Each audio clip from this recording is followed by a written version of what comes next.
Alright guys, magandang hapon po sa ating lahat.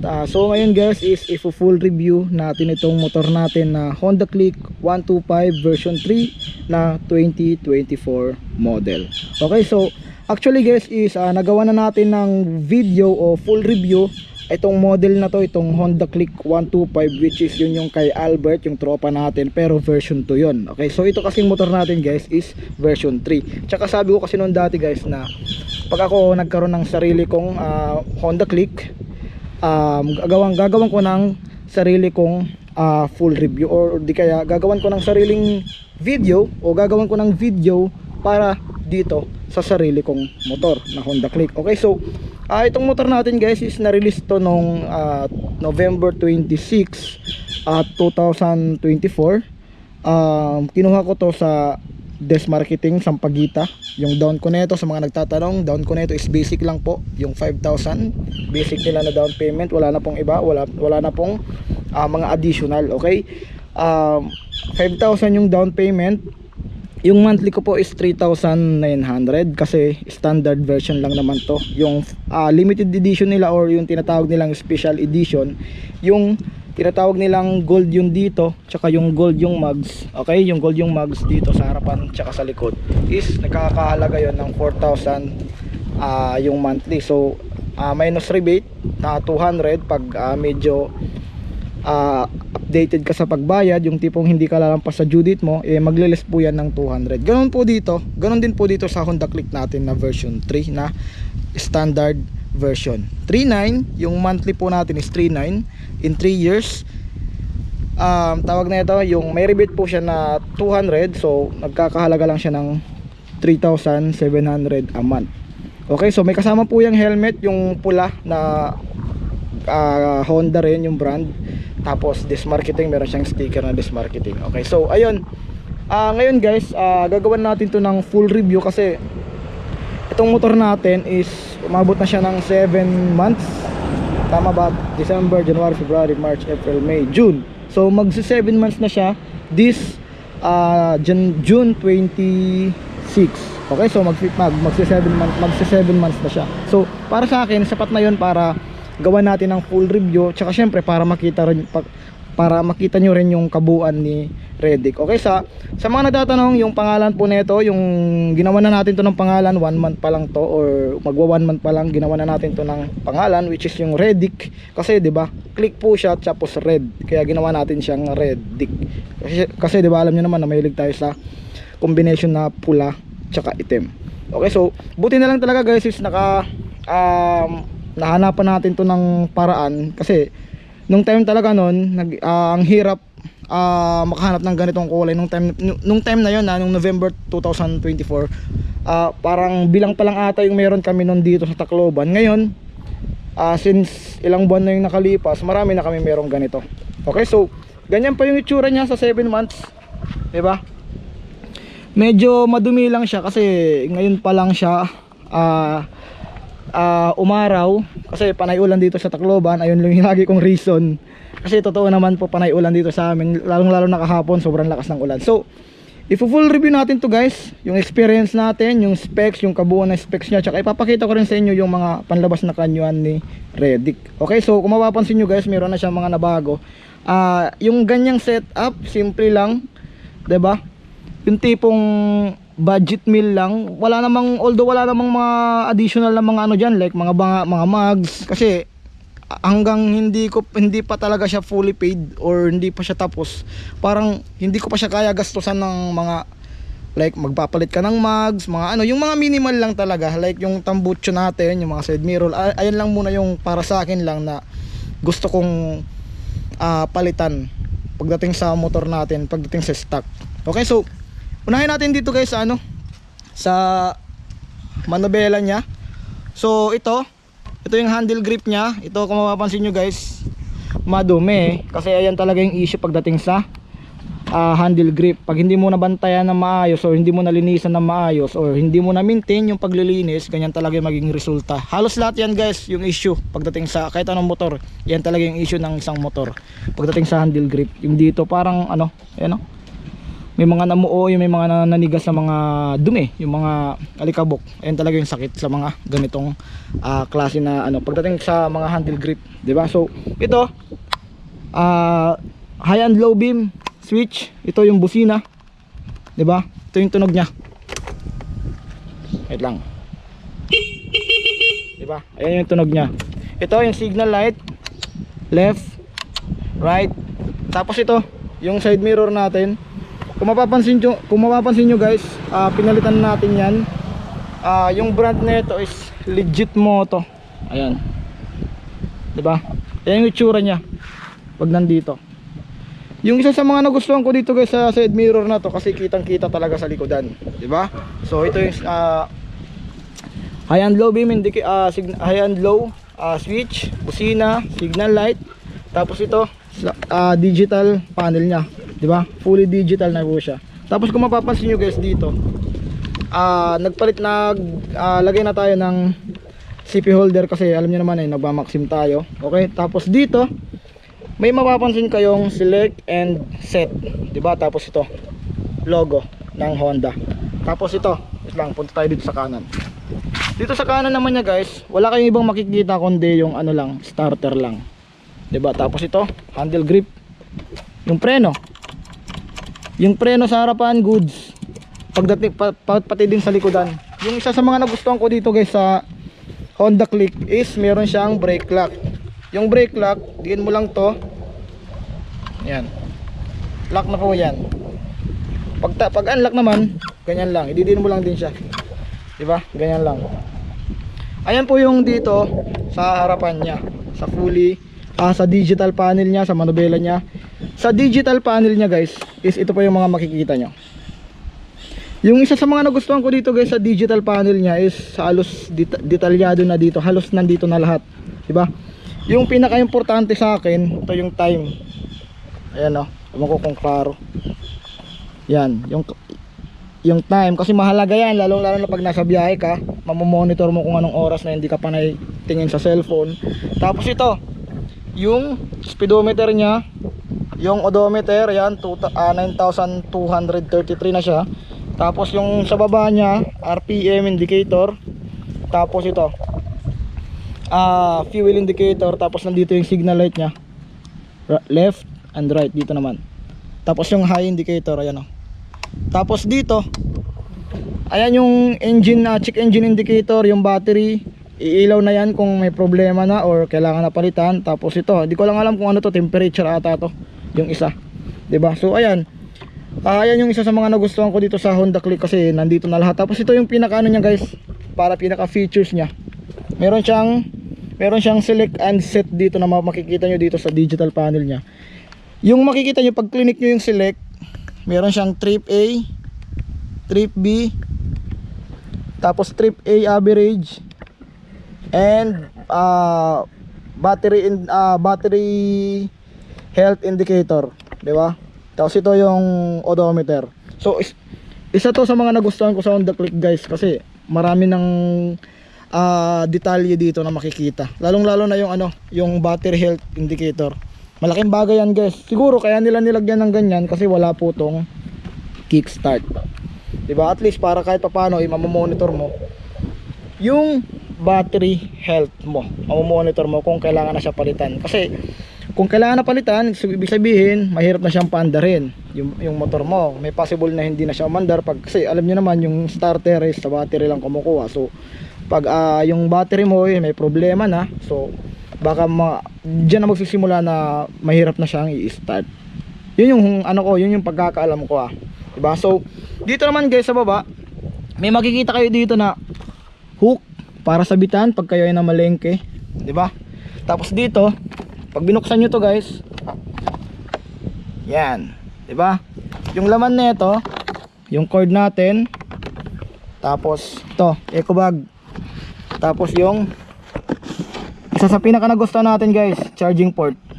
Ayan 2 ampere yan guys, 2.0 ampere. So ibig sabihin fast charging yan, diba?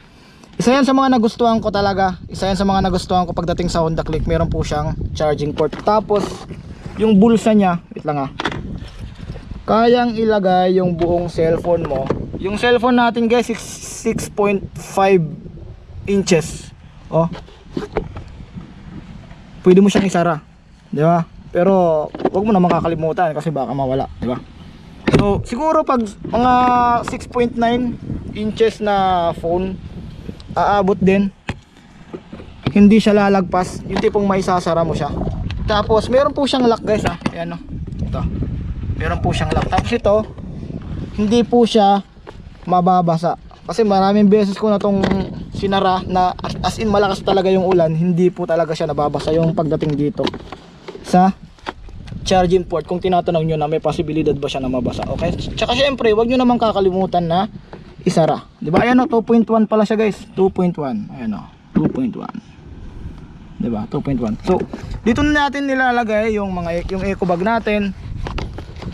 Tapos yung charging cord natin. Kasi importante yan. Pag nagpa-park ako sa like mga mall, kinukuha natin yan kasi baka mawala. Kasi lalong-lalo na yung mga natin, syempre may mga makakati yung kamay talaga na marurunong magbukas kahit nga nakakandado, kaya nila buksan. Ito pa kaya nalock lang, di ba? Pag unlock, din mo lang. Ganyan lang. Kinukuha ko to, nilalagay ko sa U-box para at least, di ba? Syempre, gamit din natin yan, kailangan din natin yan ingatan. Di ba? Dito, yung hook, di ko lang sure kung ilang kilo yung pwede dito. Ewan ko kung meron ba dito. Ay, ito, 1.5 kilo. Diba? Ayan, o. 1.5 kilo lang yung kaya dito na pwede mo isabit. Pero tingin ko kaya siya ng mga 3 kilo eh. Diba? Oh, lalong-lalo na kasi hindi lang siya screw guys yung nakakabit. Hindi lang basta-basta screw yung nakakabit, kundi bolt talaga guys. So ibig sabihin matibay talaga to. Hindi talaga tinipid ni Honda yung ganito. 'Di ba? Tapos dito yung bulsa. Maglalagay ka ng basahan, 'di ba? Basahan. Coins pwede dito. Yung mineral water para malabo. Dito hindi pala ako naglalagay ng mineral water guys, ha. Hindi ako naglalagay diyan kasi 'di ba? Meron diyan, mamaya makalimutan mo buksan, ay makalimutan mo isara, tapos mineral water, papasukan ng tubig. So siyempre ingat-ingat lang para kahit paano hindi tayo magkaroon ng problema pagdating sa motor natin. So dito naman sa footboard, pagdating sa space, okay naman siya. Hindi naman tumatama yung tuhod ko dito. Siguro usog ka lang pagdating dito sa pag-upo. Pag nandito ka banda sa pinakamalapit, siguro may possible na tumama yung dito mo, yung paa, yung tuhod mo. Siguro depende rin sa height kung tatama, pero ako 5'5", 5'4", mga ganyan. Hindi tumatama eh. Okay lang eh, 'di ba? Okay lang. Okay lang sa akin, hindi naman tumatama. Pagdating sa space dito, yung ito, honest lang yung isa sa mga hindi ko lang nagustuhan dito sa Honda Click is, 'di ba, alam niyo yung ibang brand na ilalagay yung helmet talaga dito. Tas as in nalalagay talaga dito sa baba. Ito hindi. Nalalagay mo pero medyo masikip na siya. Tsaka limited sa helmet. Limitado sa helmet, 'di ba? Limitado. So pag ako naglalagay dito lang. Tsaka yung mapapansin nyo, pag nagsasabit kayo ng helmet, pwede nyo isabit dito. Yung sa other brand, sa iba-ibang brand, pwede dito. Tapos sabit mo.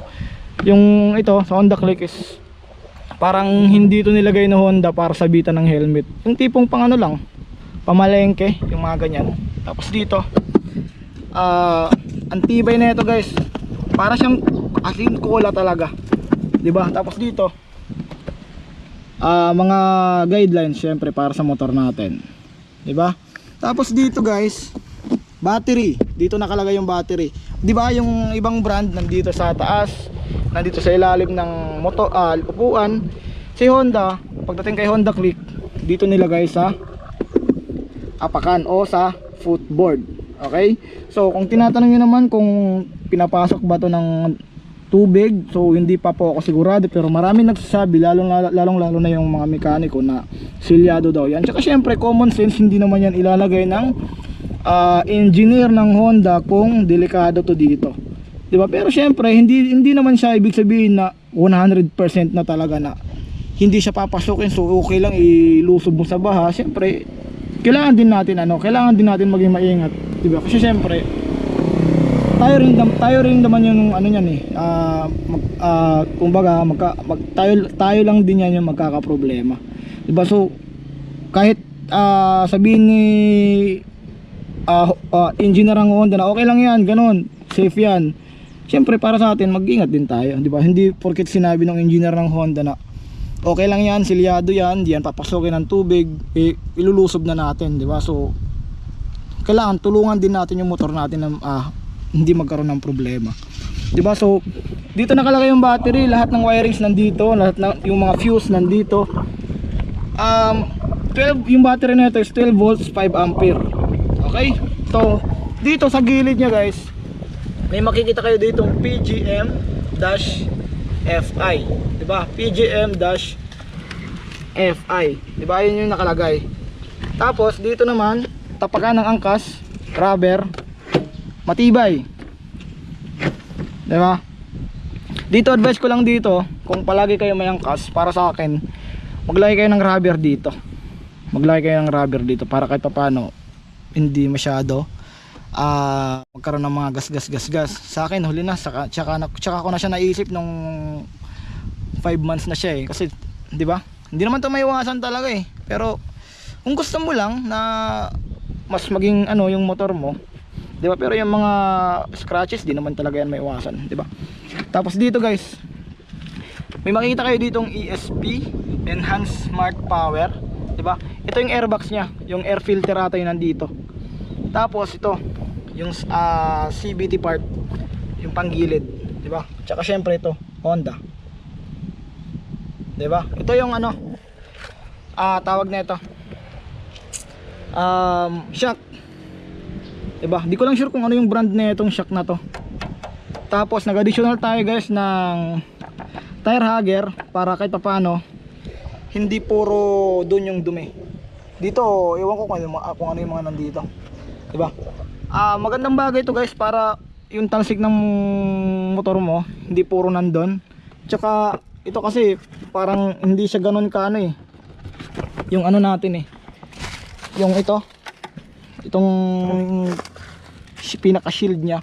Hindi siya ganoon ka okay para sa akin eh. Kasi 'di ba? Ang lambot lang kasi niya eh. Ito. Yan. 'Di ba? Ito napunit na nga eh. Yan oh. Dugtong yan eh. Napunit na, syempre. Sa kakagamit.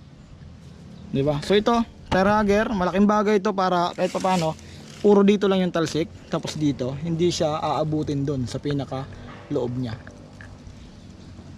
Okay? Tapos dito guys sa ito yung isa to sa pinaka nagustuhan ko guys pagdating kay Honda. Maraming nilabas si Honda na motor, lalong-lalo na pagdating sa 125. Ay tama, lahat ng brand ni Honda, ay lahat ng model ni Honda, isa sa pinaka nagustuhan ko talaga guys yung ito. 'Di ba? Ito, yung tail light niya.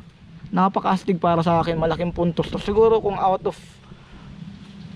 10 ako dito sa pinaka tail light niya. Kasi kung mapapansin nyo, ito, buksan natin. Yan o. Ang ganda ng forma, napaka-sporty guys, promise. Dito pag nung time na wala pa akong Honda Click, ito yung lagi ko talagang inaabangan pagdating pag meron akong kasabayan na motor, Honda Click. Ito yung lagi kong inaabangan, itong ganitong part na to.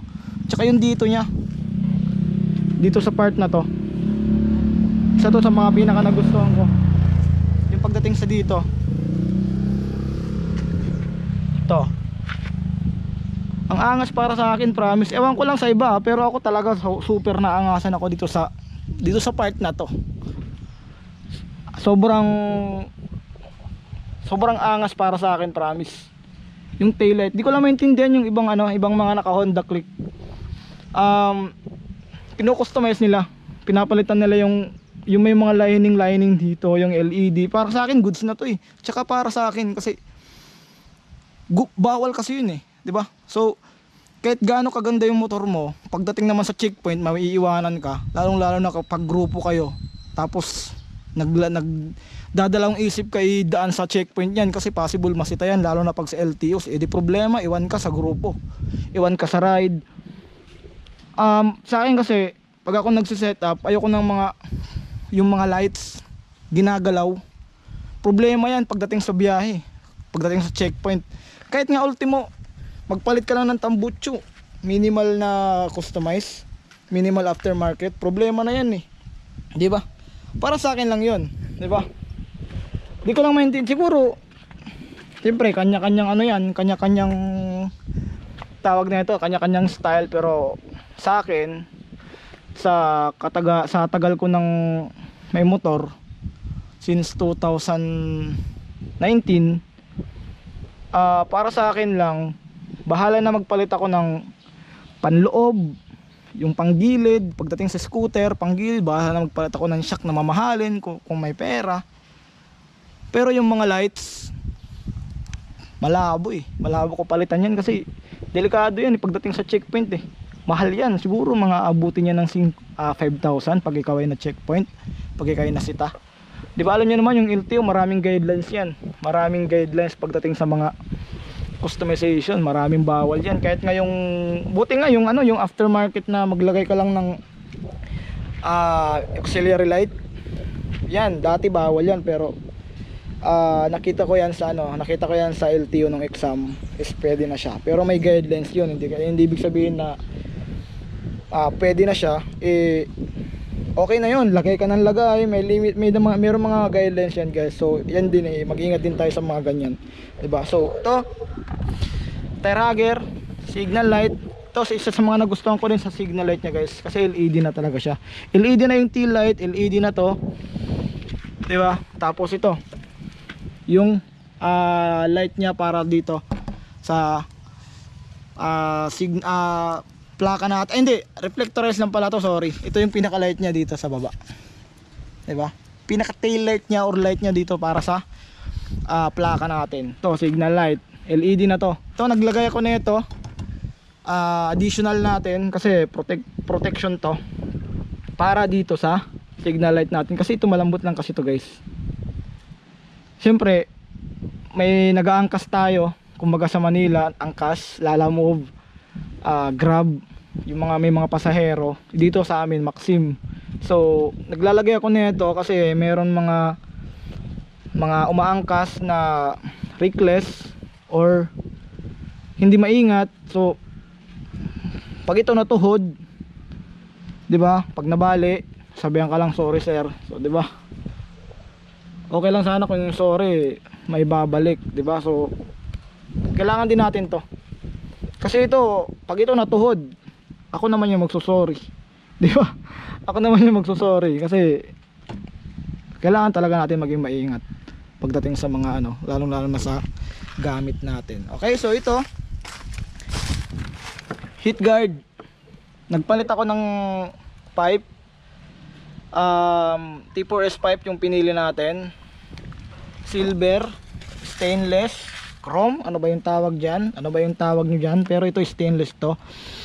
Yung hindi ko lang nagustuhan dito guys, hindi naman ibig sabihin na hindi ko nagustuhan, may kumbaga nakulangan lang ako kasi wala man lang siyang emblem sa brand nila. So marami nagsasabi na pwede mo daw yan lagyan ng kung ano lang yung gusto mo, magpapagawa ka sa mga paggawaan ng mga pipe, mag-additional ka dito ng sarili mong emblem kung ano yung gusto mo.